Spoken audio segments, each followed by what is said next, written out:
яичницу еще одним способом. Вот я приобрел такой вот гаджет, 21 век все-таки. Будем делать яичницу в микроволновке. Что нам понадобится? Берем пару яиц, сыр тертый, масло подсолнечное и соль. В принципе, обычные ингредиенты. Так как нам жареное нельзя, мы постараемся этого избежать.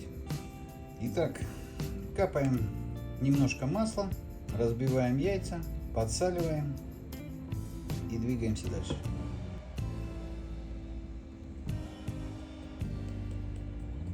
Подсолили, накрываем и ставим в микроволновку на 1,5 минуты.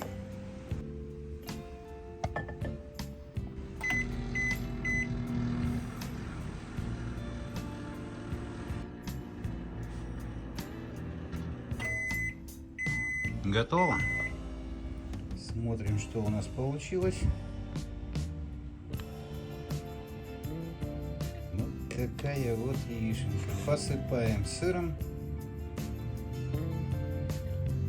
Пробуем. Я добавил еще зеленого лука из остатков.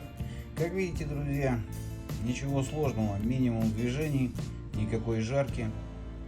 Пробуйте, приобретайте вот эту вот канитель, очень удобная. И регулируя время, можно сделать и желток пожиже. В общем, не больше 2 минут. 2 минуты это уже яичница получится такая без желтка, так скажем. Всем приятного аппетита, будьте здоровы.